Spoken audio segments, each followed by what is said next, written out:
মাত্র 3 টুকরো চিকেন দিয়ে এরকম বড় বড় 4টে চিকেন কাটলেট বানিয়েছি। আর খুব অল্প উপকরণ দিয়ে বানানো এই চিকেন কাটলেটগুলো খেতেও ভীষণ ভালো হয়েছিল। আমার হাজব্যান্ডের জন্মদিনের দিন স্টার্টার হিসেবে প্রথম পাতে খাওয়ার জন্যে এই চিকেন কাটলেটগুলো বানিয়েছিলাম। আমি 3 টুকরো চিকেনের ব্রেস্ট পিস নিয়েছিলাম, মিক্সিতে ভালোভাবে পেস্ট করে নিয়েছি। তারপর একটা ছোট চামচের 1.5 চামচ নিয়েছি এখানে আদা রসুন কাঁচা লঙ্কা বাটা, 1 চামচ জল ঝরানো পেঁয়াজ বাটা, একটু নুন, একটু হলুদ, একটু গোলমরিচ গুঁড়ো দিয়েছি। তারপর বড় চামচের 2 চামচ শুকনো ব্রেড ক্রাম্ব দিয়ে খুব ভালোভাবে চিকেনটাকে মেখে নিয়েছি। একটু শুকনো শুকনো করেই চিকেনটাকে মাখতে হবে। এরপর 2 হাতে একটু সাদা তেল মেখে নিয়ে সেই চিকেনের পেস্ট থেকে অল্প অল্প নিয়ে এরকম হাতের সাহায্যে একটু চ্যাপ্টা টাইপের করে চৌকো মতো শেপ দিয়ে নিয়েছি।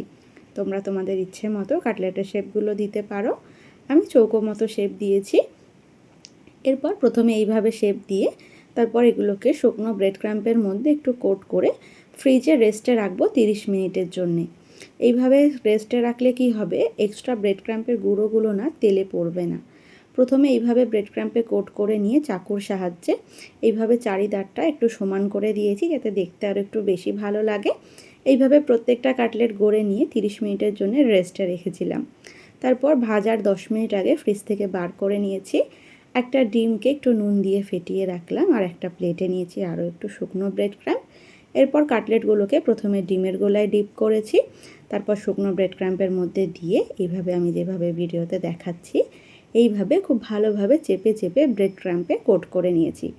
এরপর কাটলেটটাকে তুলে খুব ভালোভাবে চেপে নিয়ে একটু ঝাড়িয়ে নিয়েছি যাতে এক্সট্রা ব্রেড ক্রাম্পের গুঁড়োগুলো ঝরে পড়ে যায়। তারপর গরম সাদা তেলে একে একে কাটলেটগুলোকে ছেড়ে দিয়েছি। এরপর একটু সময় নিয়ে মিডিয়াম ফ্লেমে লালচে করে কাটলেটগুলোকে ভেজে নিলেই কিন্তু চিকেন কাটলেট তৈরি হয়ে যাবে। সস, কাসুন্দি বা স্যালাড যেটার সাথে খুশি সেটার সাথেই কিন্তু খেতে পারো, সেটার সাথেই ভালো লাগবে। দুটো পাশই আমি লালচে করে ভেজে নিয়েছি। কাটলেটগুলো একদম তৈরি হয়ে গেছে। আমি তো আজকে কাটলেটগুলোকে স্যালাড আর সসের সাথে সার্ভ করেছি। তো তোমাদের এই রেসিপিটা কেমন লাগলো আমাকে অবশ্যই কমেন্ট করে জানিও। আর ভালো লাগলে কিন্তু অবশ্যই একবার বাড়িতে ট্রাই করে দেখো। খুব অল্প উপকরণ দিয়ে যে এত সুন্দর স্টার্টার বানাতে পারবে তোমরা বিশ্বাসই করতে পারবে না।